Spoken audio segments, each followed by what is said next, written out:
Hello बच्चों, कैसे हैं आप लोग। चलिए तो आज पढ़ते हैं 9th का टॉपिक लॉज ऑफ मोशन। इससे पहले हम मोशन चैप्टर पढ़ चुके हैं, तो आज हम स्टार्ट करने वाले 9th क्लास का टॉपिक, और टॉपिक का नाम है लॉज ऑफ मोशन।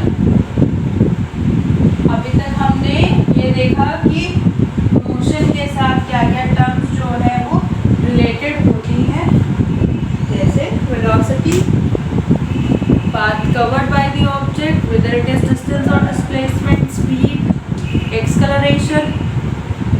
अब इस laws of motion में हम पढ़ेंगे role of force in the movement of an object, कि एक ऑब्जेक्ट की मूवमेंट में फोर्स का क्या रोल होता है। अगर हमने यहाँ एक वर्ड यूज करा है फोर्स,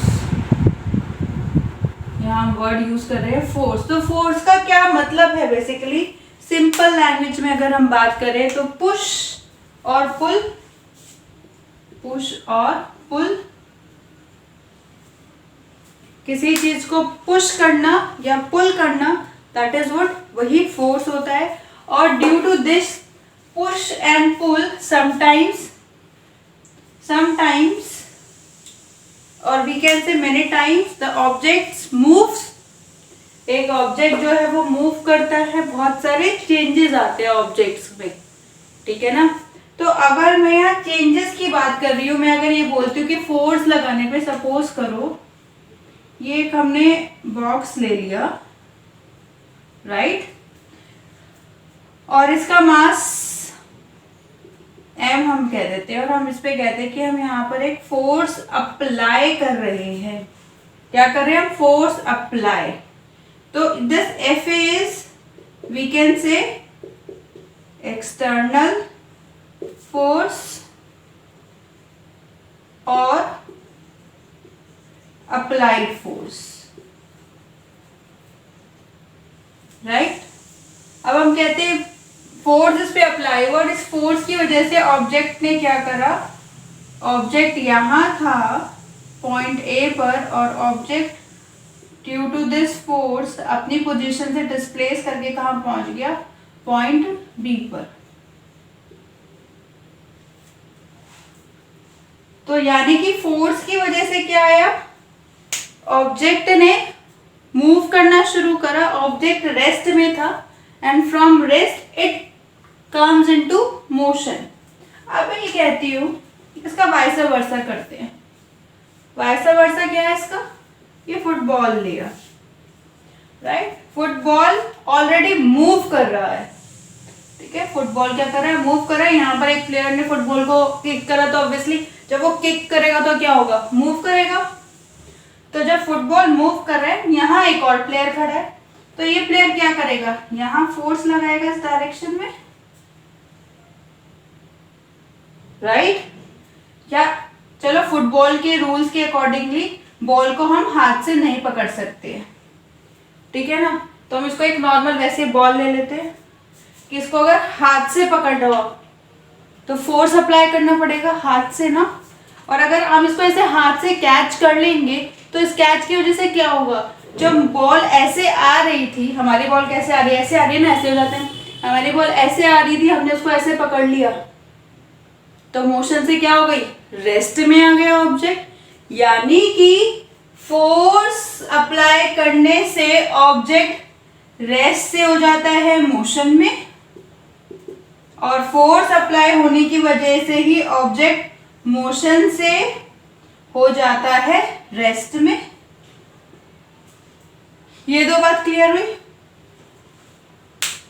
तो इसका क्या मतलब है कि कहीं ना कहीं स्पीड का भी रोल होगा। फोर्स अप्लाई करने से जो स्पीड है ऑब्जेक्ट की वो बढ़ती और घटती भी है, क्लियर है। अगर मोशन का इन्वॉल्वमेंट है तो ऑब्वियसली वेलोसिटी या स्पीड का भी इन्वॉल्वमेंट रहेगा, राइट।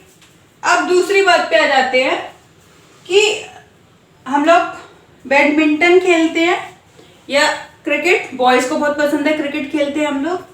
तो अब होता क्या है, जब बैडमिंटन खेलते हैं तो शटलकॉक ऐसे आता है, तो आप ऐसे उसको मारते हैं, वो इस डायरेक्शन से आता है, आप ऐसे मारते हैं, ऐसे मारते हैं। तो इसमें हम क्या कर रहे हैं, इसमें हम कर रहे हैं चेंज कर रहे हैं, किसका चेंज कर रहे हैं हम, डायरेक्शन का।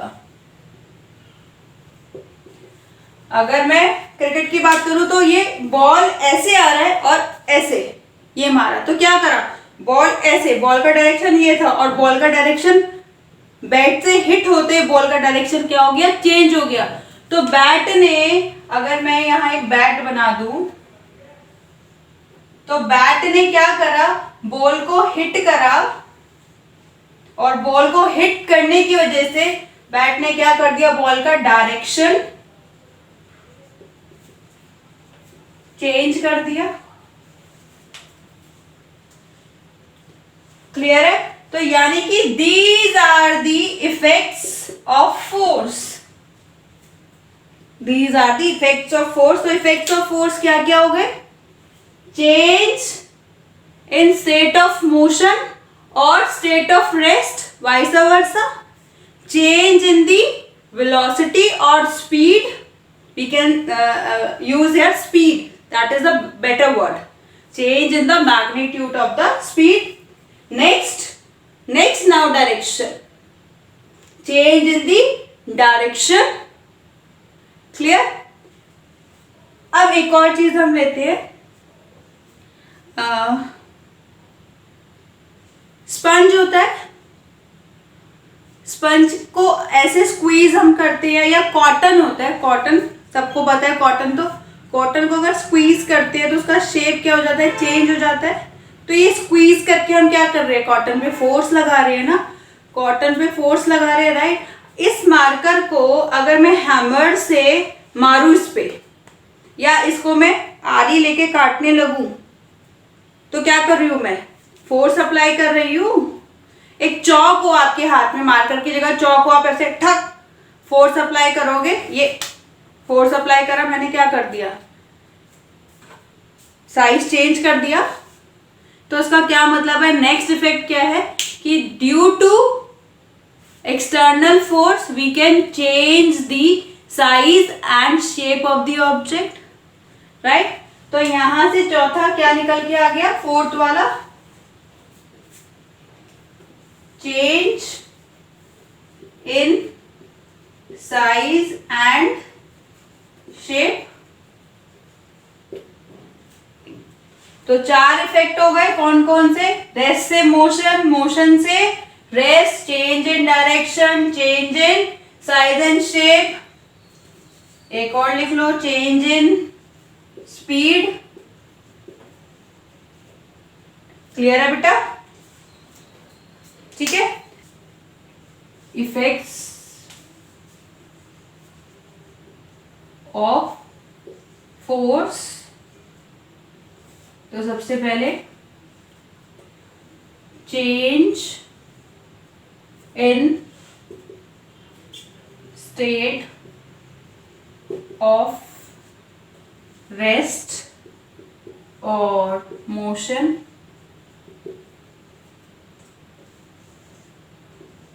change in speed,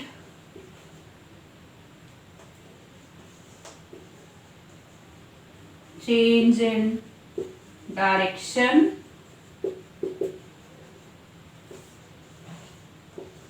change in shape and size. I think this is clear. देख लीजिए, नोट कर लीजिए। Now next comes to the types of force.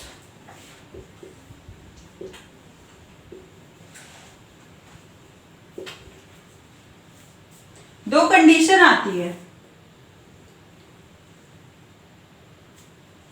ये हमने बॉक्स ले लिया जिसका मास क्या है, इस बॉक्स का मास है m, राइट। इस पे फोर्स अप्लाई हो रहा है यहां से F1, क्लियर है, और यहां से भी फोर्स अप्लाई हो रहा है F2। In this condition F1 is greater than F2, क्या होगा, टग ऑफ वॉर खेलते हैं, रस्सा खींचते हैं, दो टीम होती है, एक टीम उस तरफ और एक टीम उस तरफ, और रस्सी से खींचते हैं, राइट। किसकी तरफ जाते हैं, जहां जिस टीम का फोर्स ज्यादा होता है वही टीम जीतती है ना, वो टीम सामने वाली टीम के मेंबर्स को अपनी तरफ खींच लेती है। तो यहां भी तो वही है, देखा, गेम जो खेलते हो फिजिक्स है, उस गेम में भी यहां भी वही है, सिंपल। जो फोर्स ज्यादा, अभी फोर्स का डायरेक्शन, अभी इसको टग ऑफ वॉर से मत रिलेट करना फोर्स के डायरेक्शन को। जब टग ऑफ वॉर खेल रहे थे मेरे बच्चे, तब डायरेक्शन ऐसे अप्लाई कर रहे थे फोर्स का। अभी ये जो एग्जाम्पल है इसमें ऐसे हमने F1 अप्लाई करा है, ठीक है। तो यहां देखो F1 कहां, इस तरफ ज्यादा ना, कंडीशन ली है F1 is greater than F2। F1 यहां ज्यादा ना, यहां F1 ज्यादा, तो इसका मतलब क्या है, ऑब्जेक्ट यहां मूव करेगा ना, मोशन होगा ऑब्जेक्ट का जिस डायरेक्शन में ज्यादा फोर्स अप्लाई हो रहा है। अगर इसकी हम रिजल्टेंट की बात करते हैं तो रिजल्टेंट देखो, फोर्स जो है, force is a vector quantity. Force क्या होता है, force is a vector quantity. And हम सबको पता है वेक्टर क्वांटिटी कौन सी होती है, जिसकी मैग्नीट्यूड भी होता है जिस क्वांटिटी का, और डायरेक्शन भी होती है, the quantity which possess magnitude as well as direction, right. तो अगर हम डायरेक्शन की बात करें तो F1 जो है that is in this direction and F2 is in this direction. दोनों के डायरेक्शंस क्या है, अपोजिट हैं। तो अगर हम रिजल्टेंट फोर्स की बात करते हैं यहां पर, तो रिजल्टेंट फोर्स क्या बन जाएगा यहां पर, F1 माइनस F2, यही बनेगा। This arrow shows the vector quantity, remember ये सब हमने मोशन लास्ट चैप्टर में पढ़ा था, मोशन चैप्टर में ये सब हमने पढ़ चुके हैं ये हम, ठीक है ना। तो इन दिस केस जिसमें फोर्स अप्लाई होने पर ऑब्जेक्ट में मोशन प्रोड्यूस होता है, उस केस में रिजल्टेंट की वैल्यू कभी भी जीरो नहीं होगी, is not equal to zero. और इस फोर्स को बोलते हैं हम, इस फोर्स को अनबैलेंस्ड फोर्स। फर्स्ट टाइप क्या होगी हमारी, अनबैलेंस्ड फोर्स।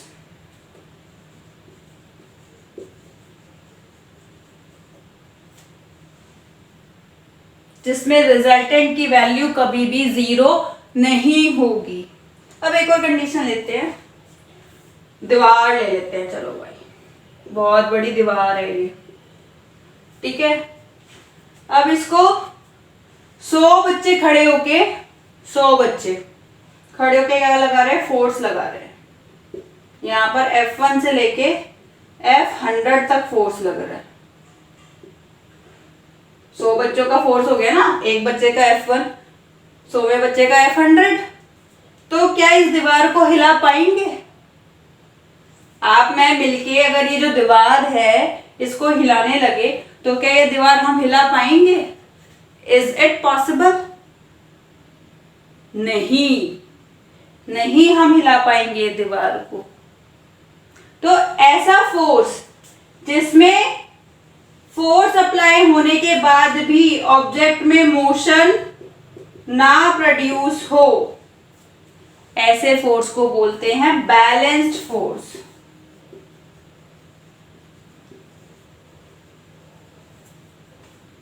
और बैलेंस्ड फोर्स में resultant is always equals to zero. यहां ये कंसीडर किया जाता है कि जितना फोर्स हम दीवार पे अप्लाई कर रहे हैं उसका उतना ही अपोजिट फोर्स दीवार हम पर अप्लाई कर रही है। समझ गए? तो अगर हम F1 फोर्स दीवार पे अप्लाई कर रहे हैं तो दीवार भी F2 फोर्स हम पे अप्लाई कर रही है। This is in minus opposite direction. Again force is a vector quantity, direction plays a role here. ठीक है, चलो भाई यहाँ हमने 100 दिया था, इसको हम कोई दिक्कत तो नहीं है ना, यहाँ कंफ्यूज मत करना कि मैम आपने यहाँ पे F2 कैसे ले लिया। F2 दीवार का फोर्स है, ठीक है। इसको हटा देते हैं इस कंडीशन को, ये तो मैंने आपको बताने के लिए सिर्फ समझाया था। ये F1 फोर्स जो हम दीवार पे अप्लाई कर रहे हैं और दीवार वापस से कौन सा फोर्स अप्लाई कर रही है, F2 force in opposite direction, right. तो अगर इसमें देखेंगे आप तो ये इक्वेशन कुछ ऐसा नहीं बन जाएगा, 0। मैथ्स है सिंपल, ये इधर माइनस था, इधर आ गया प्लस हो गया, रिजल्टेंट क्या हो गया, 0। रिजल्टेंट क्या है, 0। तो इस फोर्स को कहते हैं हम बैलेंस्ड फोर्स, जिसमें फोर्स अप्लाई होने पे ऑब्जेक्ट में मोशन नहीं होता है और रिजल्टेंट जो है ऐसे केस में क्या होता है, 0 होता है। और अनबैलेंस फोर्स में रिजल्टेंट कभी भी 0 नहीं होता है। क्लियर है, देख लीजिए, क्लियर हो गया। फिर types of force, balanced and unbalanced. Balance जिसमें फोर्स अप्लाई होने पर भी ऑब्जेक्ट में मोशन नहीं होगा, रिजल्टेंट 0 रहेगा। अनबैलेंस्ड जिसमें फोर्स अप्लाई होने पे मोशन प्रोड्यूस होगा ऑब्जेक्ट में और रिजल्टेंट कभी भी 0 नहीं होगा, राइट। चलिए अब आ जाते हैं लॉज ऑफ मोशन। न्यूटन भाई साहब ने 3 लॉ दिए थे मोशन के, ठीक है, उन्हें हम बोलते हैं laws of motion, Newton's laws of motion भी हम बोलते हैं, राइट। तो यहाँ हम 3 लॉ पढ़ेंगे। तो हम पहली बात करते हैं first, Newton's first law of motion.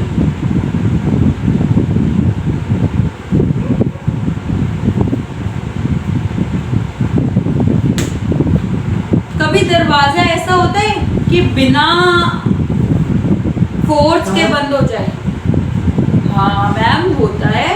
जब आंधी तूफान आता है तो आंधी तूफान जब आता है तो क्या एयर फोर्स अप्लाई नहीं करती दरवाजे पे?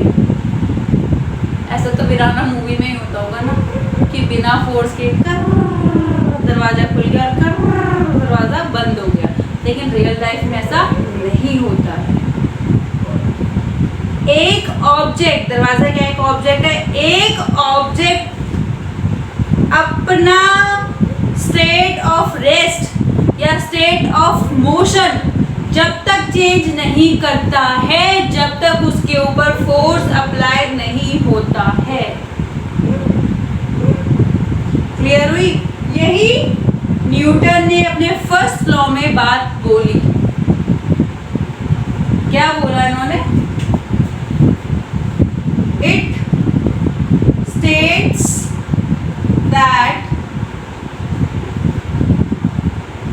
an object does not change its state of rest or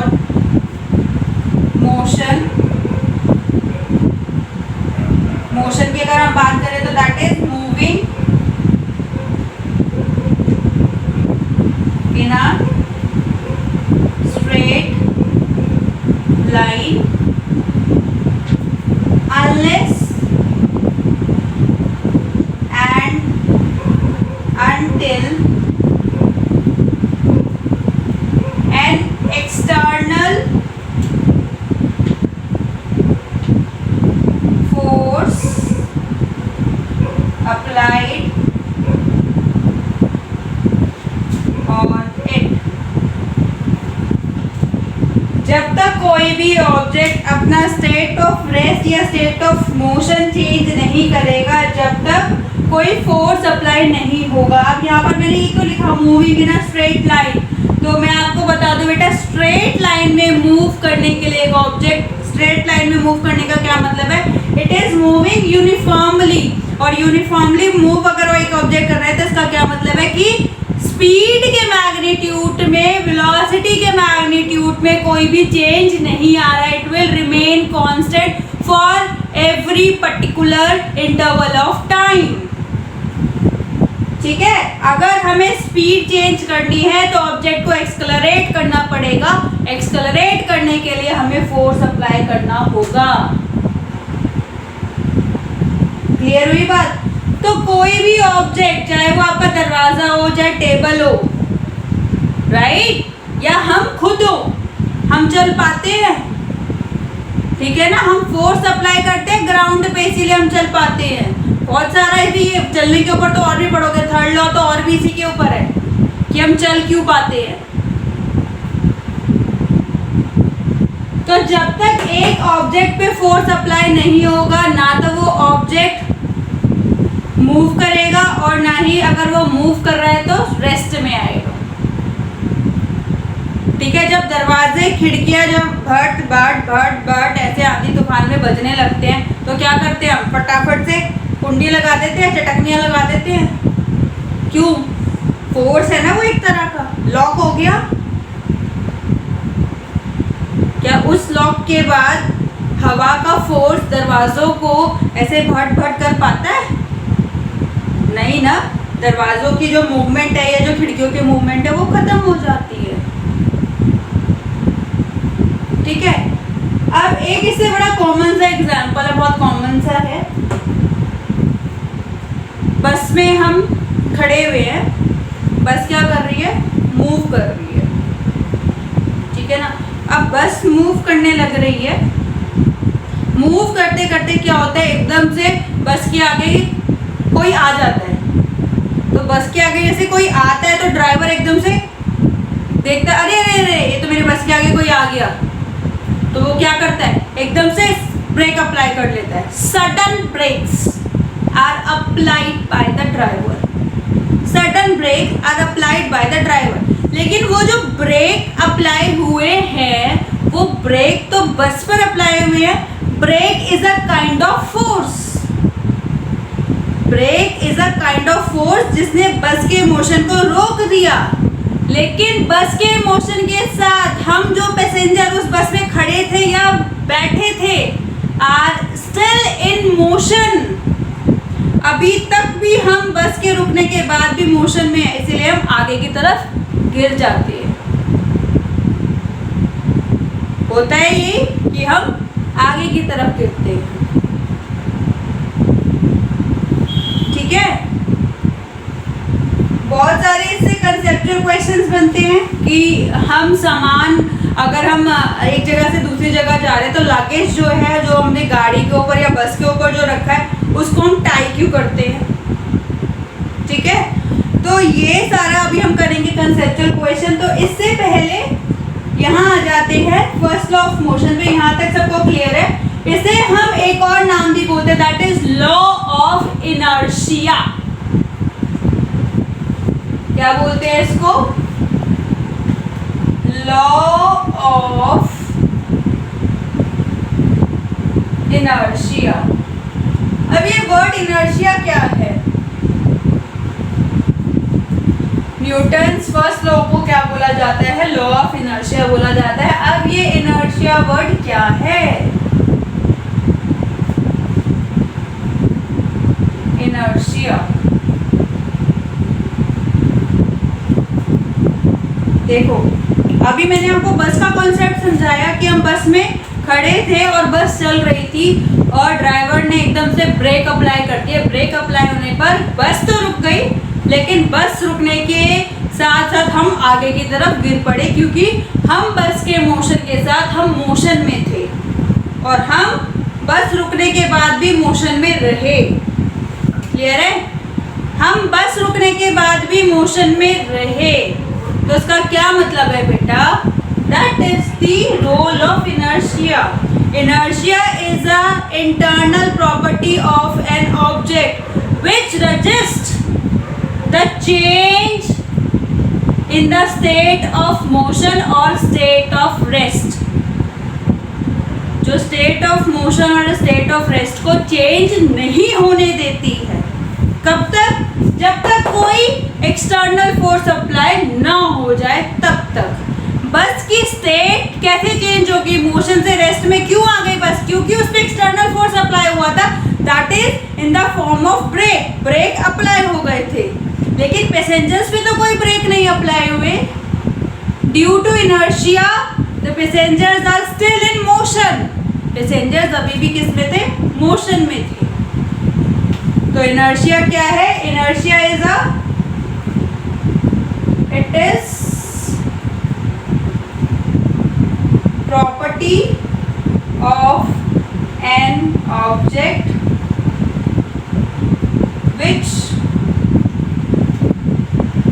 resist any change in state of rest or motion. Clear है? तो this is the first law. इसके बाद हम आ जाते हैं टाइप्स ऑफ इनर्शिया. बहुत तरह के इनर्शिया होते हैं, बहुत सारे, ऐसे नहीं कि अनगिनत. Inertia of motion, inertia of rest and inertia of direction. 3. अब इन पे हम आगे बात करेंगे. इनर्शिया ऑफ मोशन, जिसकी वजह से ऑब्जेक्ट जो है वो मोशन में रहे, वो इनर्शिया. इनर्शिया ऑफ रेस्ट, जिसकी वजह से object will remain in rest. Inertia of direction, जिसकी वजह से ऑब्जेक्ट की डायरेक्शन चेंज ना हो पाए. तो यहाँ हम अब 3 इनर्शिया की बात करने वाले हैं. ये नोट कर लीजिए बेटा. हाँ जी. अब इनर्शिया के टाइप्स को समझने के लिए ना हम क्वेश्चन से समझेंगे इसको. देखिए, why dust particles comes out when a carpet और foot mat bitten with a stick. जब एक कारपेट को और या फुटमेटो जो पायदान जो होता है, अगर उसको हम स्टिक से मारना शुरू कर देंगे. ये हमने कारपेट लिया, इमेजिन करो ये मेरे हाथ में कारपेट है और मैंने इस कारपेट को ए स्टिक से मारना शुरू कर दिया. तो ये कारपेट क्या होगा, ऐसे ऐसे ऐसे ऐसे मूव करेगा. क्यों मूव करेगा? अभी तो जब मैंने ऐसे कारपेट पकड़ा था तो ये तो रेस्ट में है, ये कारपेट तो रेस्ट में है. फिर इसको स्टिक से मारते ही ये कारपेट ऐसे ऐसे ऐसे ऐसे क्यों मूव करने लगा? क्योंकि स्टिक से इस कारपेट पे हम क्या कर रहे हैं, फोर्स अप्लाई कर रहे हैं. स्टिक से हम कारपेट पे फोर्स अप्लाई कर रहे हैं. ठीक है ना? किस पे? स्टिक से हम कारपेट पे फोर्स अप्लाई कर रहे हैं. जो कारपेट के अंदर गंदगी है ना, उस पर नहीं अप्लाई कर रहे हैं. Carpet will come in motion, but the dust particles inside the carpet will remain at rest, and that's why they will detach from the carpet. Carpet से हटने लगेंगे and comes out from the carpet. इसीलिए dust particles carpet से बाहर आने लगेंगे. That is due to the inertia of rest. Dust particle will remain at rest because the force is applied on the carpet, not on the dust particle. Due to inertia of rest, the dust particle will remain at rest. That's why it comes out. This is the question based on inertia of rest. ये question inertia of rest पर based है. ठीक है? किस पे based है? Based on inertia of rest.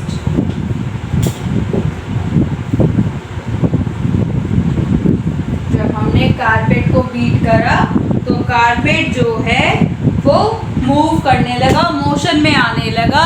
लेकिन dust particles अभी भी रेस्ट में थे and due to inertia of rest they comes out from the carpet. अगर ऐसे ही हम बात करें तो हम एक बात करते हैं.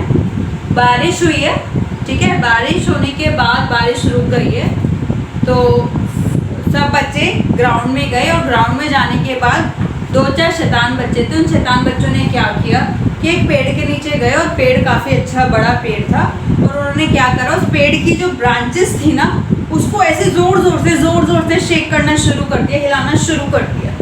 तो क्या होगा जब बच्चे ऐसे, देखो फिजिक्स, देखो आप अपनी बदमाशियों में भी फिजिक्स अप्लाई कर रहे हो.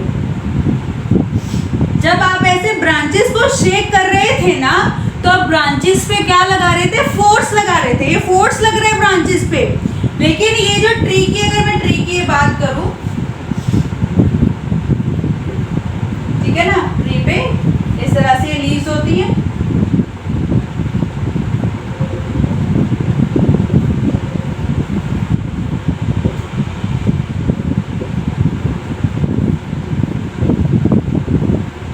ढेरों पत्तियां होती हैं।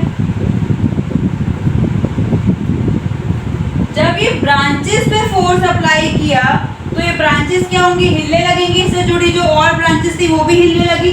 अब जब बारिश आई तो यहाँ पर वाटर ड्रॉपलेट्स होगी, नहीं होगी?